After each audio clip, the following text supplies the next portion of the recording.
or sometimes doesn't even see the light of day. Yeah.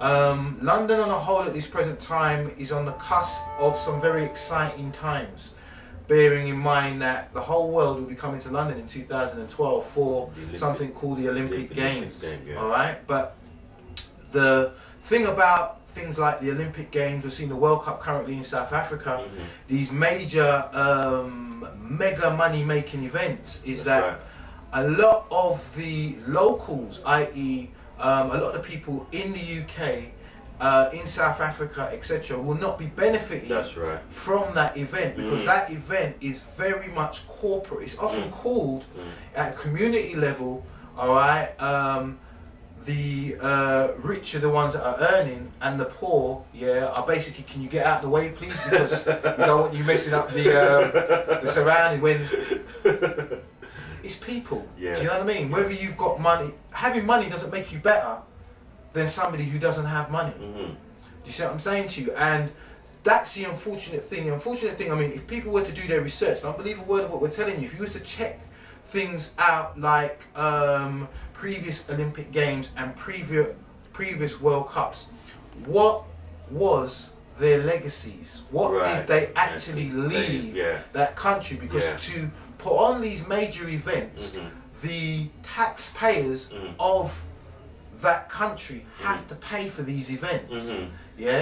The organisers, be it your Olympic Organising Committee or your IAAF, if it was the World Championships in Athletics, or your Olympic Games Committee, etc., they make huge sums of monies from corporate advertising, all right, not only from corporate advertising, but from marketing, their logos, their brands, etc., etc., etc.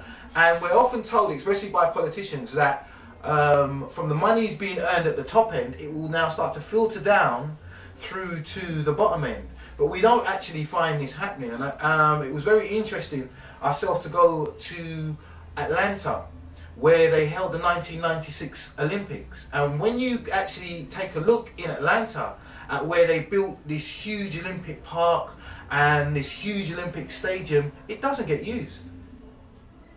The facilities don't get used. Maybe you get used once a year. I mean, I was fortunate enough to go to Atlanta for Atlanta Carnival. And the carnival was actually held around the Olympic complex. But on any other given day, there is nothing really happening apart from big corporate conferences. But the community at large are not getting the use of those facilities. Yet it's being put in an area where, and we're told beforehand, in inverted commas I may add, that it's going to hugely benefit the city or the community or the country.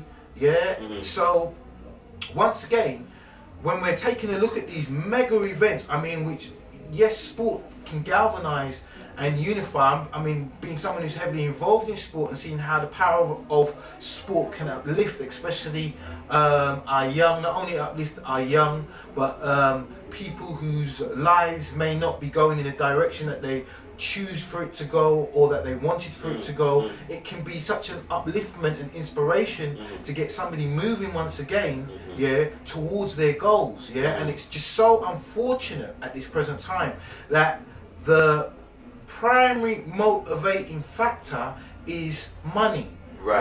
How much is it going to cost? How much can we make?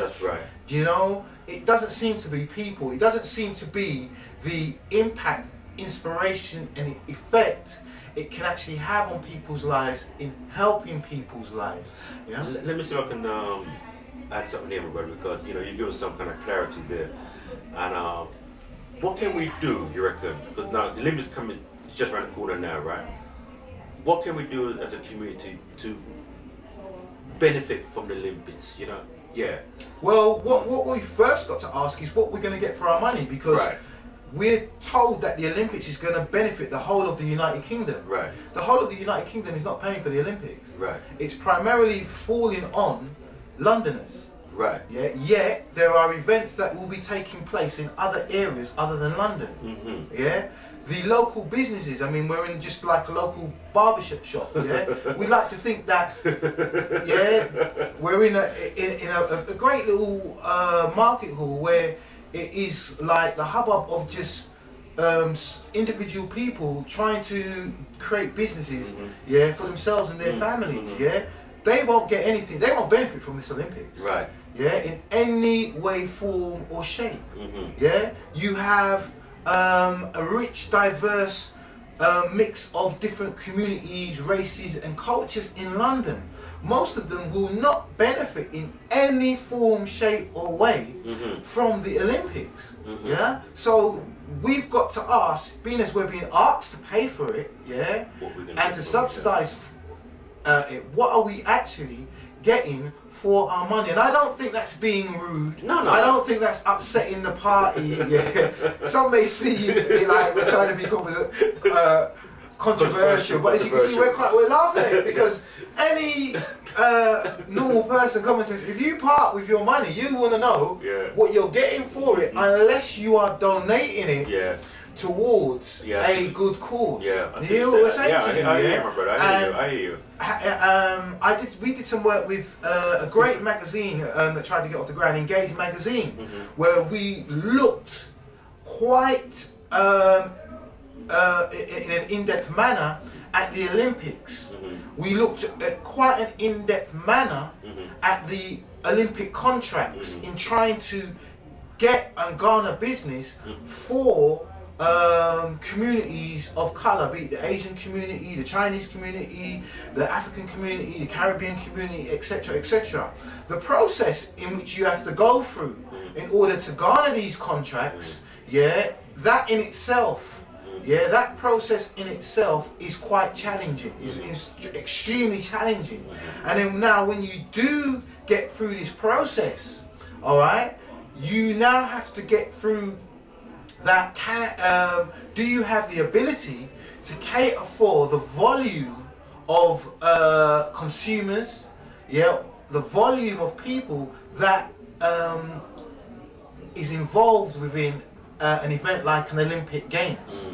Alright, now what we actually found out is that not many of your so-called ethnic minorities, as we were told, are ready for the volume of consumers or customers, whichever word you want to use, that are coming into London for the Olympic Games.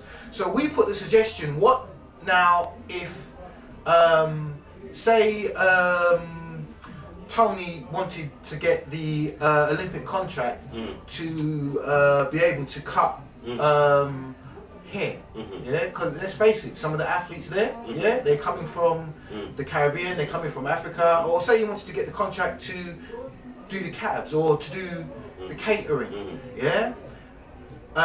what we tried to put forward for Engage magazine was that from barbershops got together or catering companies got together, and shared the workload of the contract, would this be acceptable? Do you know, we was actually told that wasn't acceptable, and when we asked why not, we was not given an adequate reply.